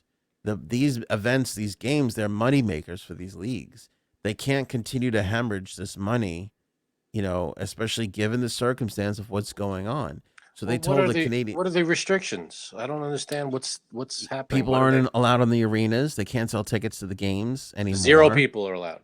In some, depending on the province, some arenas are not allowing any spectators. Some are allowing 50%, and they're saying Vaccinated or not. they can't make 50% work. They did it during the extremely bad times. They did it in the bubble. Then when they came back, they had extremely, limited crowds. They've done it for 2 years. This goes back to my original point. They cannot do it any longer. The NHL is telling these teams that if the Canadian government doesn't loosen these restrictions a little bit, they can go and find a place to play in the United States, and they can play the rest of their season in the States where they can sell some tickets and make some money. So Hey. we might see the Toronto Maple Leafs playing in Sheboygan, which will be just They'll be incredible. very big in Sheboygan. Huge in Sheboygan. Huge. The Kenosha Kickers. You ever heard of it? The Giants, who are part of the lawsuit in the Brian Flores thing. Remember we talked about this Right. last week? Quick Yeah, update this was on a this. mess. That they were discriminating against him, so they hired a general manager and a coach and all this stuff. Hmm. They hired Brandon Brown, who happens to be an African American guy today, to be their assistant GM. But not the guy who was up for it. And I mean, Well, that was the head coaching job. This is the assistant GM job, and I'm not saying that Brandon Brown doesn't deserve the position. According to everything I've read today, he was quite successful as the Philadelphia Eagles director of player personnel. But that, I guess people consider the director of player personnel a little bit of a higher spot than GM. I mean, I guess maybe 6 in one, half a dozen in the other. But I just find it particularly interesting that they make that move this week. People are like kind of criticizing them for like, oh, a little too late. Was that saying? I mean, is that a move that they're making, or was this planned and they just followed through with it? Well, you have to wonder if you're Brandon Brown, right? You got to wonder. I Yeah, mean, was I I would. hired just for Right. Is this why I'm I'm sure getting he's hired? qualified. He's not, Well, again, it's not like he was putting cheese on the nachos. And they're like, well, we'll make this guy a fucking assistant GM. He had a similar position with the Eagles, right. But then again, it's the Eagles. They were shit. So Yeah, and it's not the head coach. just jokes. I don't know. The Eagles are fine. But it's not a head coach. You're right. It's still not that. Fan feedback, Frank. My favorite part of the show. Yeah, I think a lot of people are really loving the fan feedback segments. We've had some great fan feedbacks lately. I've been kind of I had an advice question here for Janine. I knew I didn't want to leave for some reason. Someone asking Janine for advice? Somebody is asking for Janine for advice. We could try to help. I mean, I don't know if we'll be as effective. You can't help, Frank. What are you gonna say? Just get the Right. vaccine? That's gonna be your That's my answer for everything, no matter what your problem is. Jay Just get that Sabs, vaccine. my boyfriend cheated on me years ago. I broke up with him, but went back to him. Should I forget and forgive? What would you do?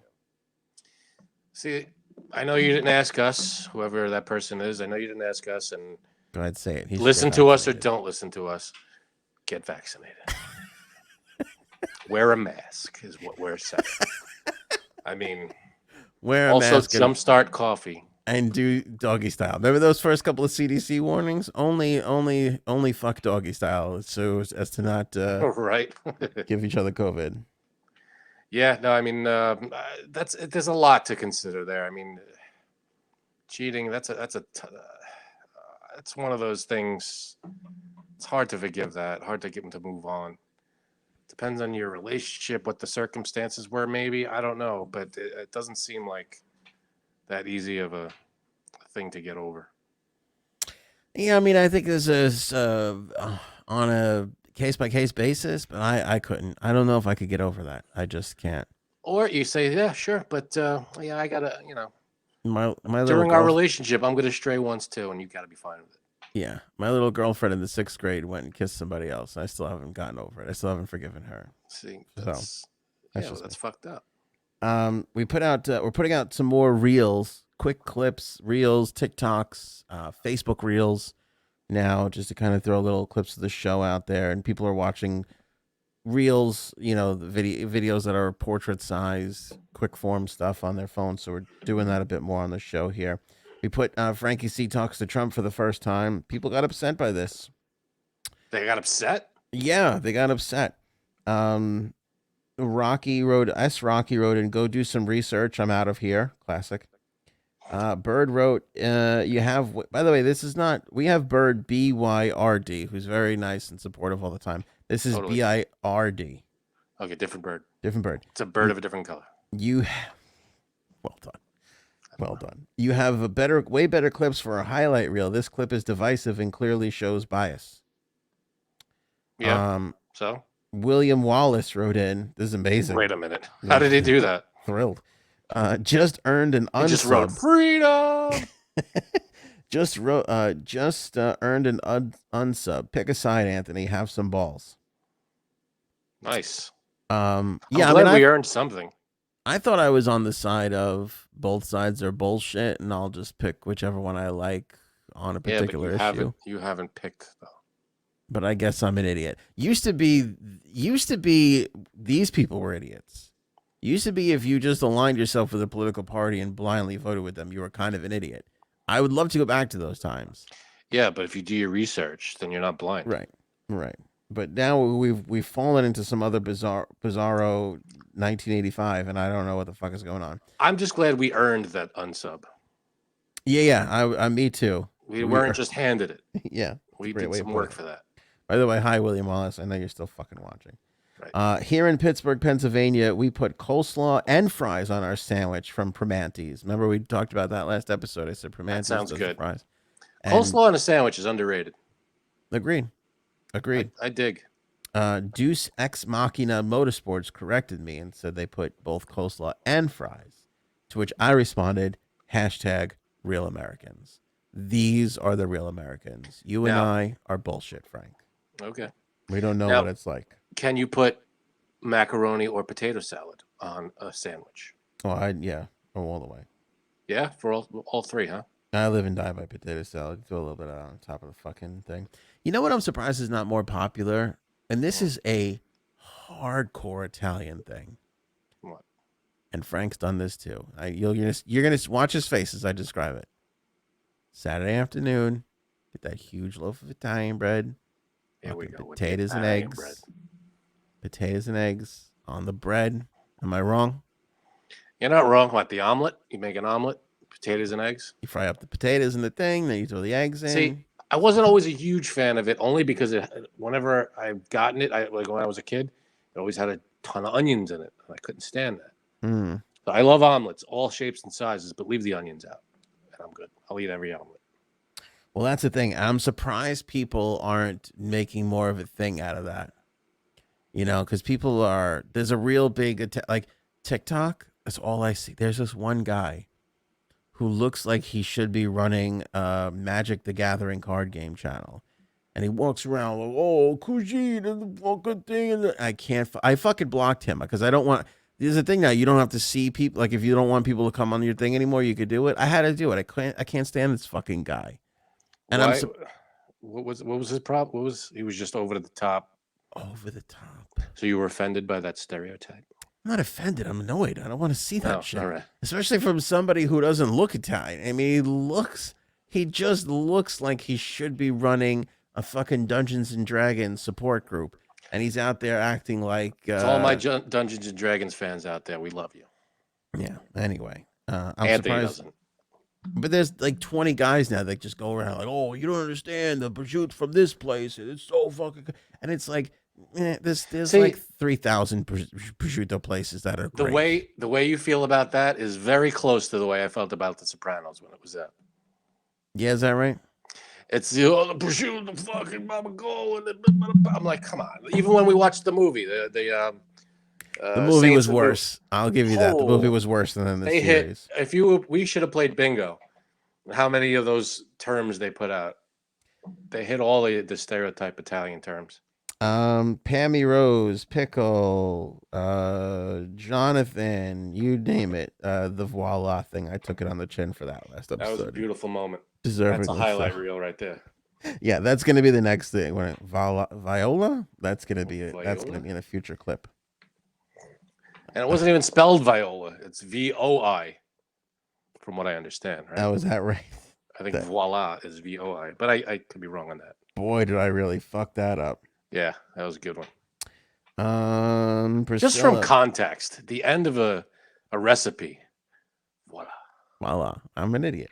Just from context. Biggest fan. I love how hilariously honest J-Sabs is. Great teamwork. Priscilla. Jamal writes in, Mike Pence is a traitor for the Republican Party. Again, I think traitors to political parties are actually a good thing. Let me see here. Oh, we got corrected from Herbert. Eartha Kitt was a great star. A-list, actually. Better than that. I think we downplayed Eartha Kitt a smidge in the whoop. You downplayed Eartha Kitt. I was always a big fan. Correct. I'll give you that. Joe Cap. The only reason why this racist Mayor Eric Adams apologized is because he got caught. And that's why most people do that. Why else would they apologize? Yeah.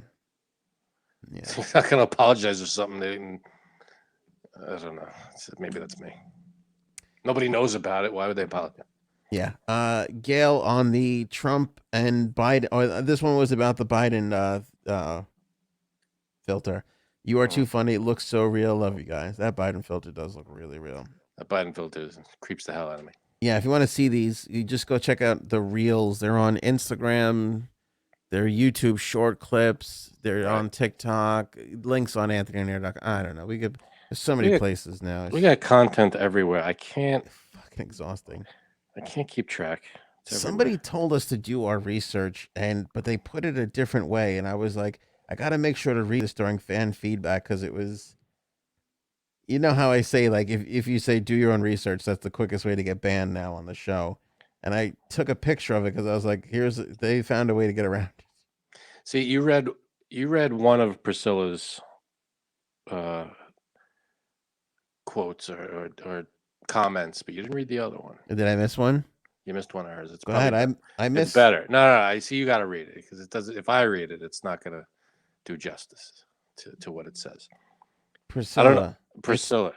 I have one that says it's too early for this nonsense. Love you guys, and all laughy faces.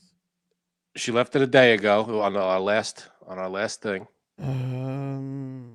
It's great. Big fan. I love how hilarious J-Sabs is. That's the one I read. Right above it. I don't have. Okay, let me go to the video. I don't see them all. So you got to go to newest first, and they're in order. You got to look at them in order, not top comments. You got to go. You got to filter them.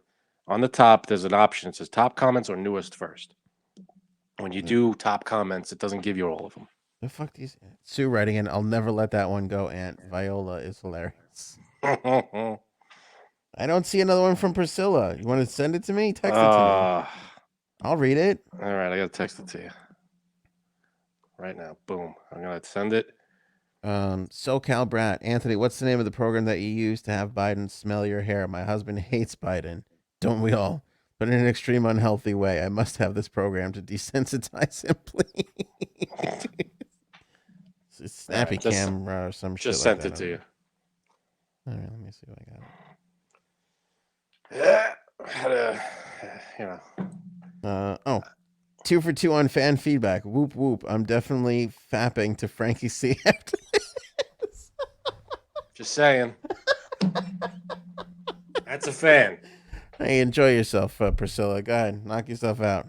Have a good coincidence. I do the same thing. Man, there's so much other.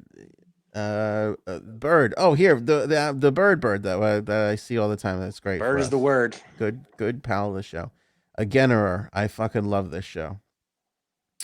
Because Trump said againer last time. See, I will say most people are getting it that we're just poking fun. We're old school where we're just poking fun at people, not based off of any political agenda.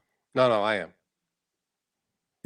No, I know that, but I'm saying overall our vibe is. No, but I make fun of my side as well. It doesn't really matter, right? It doesn't really matter. We're just about making a joke and making you laugh. Whereas I might enjoy the Trump ones a little better, but that doesn't. Right, agreed. But most people are like, "Well, I'm not going to poke fun at this because it's against my political beliefs," and I don't know how the fuck we got there. It drives me crazy. Go back to having fun. I remember when politics was this thing in the background that we really didn't give a shit Oh about. God. Remember that? Go back to that. That was fun. Life was so much simpler. Yeah, that was great. AOC is gorgeous. That's from herself. Not from AOC, just from name was herself. Person was herself. Anthony, nice upsell. Now I got to get Jumpstart and a Thiel. Someone tried to. I don't know if it. Yeah. Someone tried to correct the pronunciation of Thiel. I think it's different than what we're saying. I don't think it's Thiel. Here's another one. Jacking off to Frank's face. Challenge accepted. That's from Hidden 6. What? Are you serious? Yeah. Oh, okay. Here we go. Beth. Thiel, pronounced Thule. Thule. I think that's why. I think Beth is right. Is she poking funny with the Viola thing? Viola. Beth is correct. It Thule is Viola. Thule. And Viola. We have to go to comments to understand how to pronounce things. Anyway, we got it right. Keep the fan feedback coming. We love it. That's the fan feedback. You got anything else there, Frank? We'll get over here. All right. Thank you guys so much for watching and or listening. Don't forget to check out Jumpstart Coffee Company. Link in the description below. Save 15%. Promo code AOA15. We will catch you guys on the next episode. Oh, yeah, merch. ShopAnthonyOnAir.com. Yeah, do that too. There we go.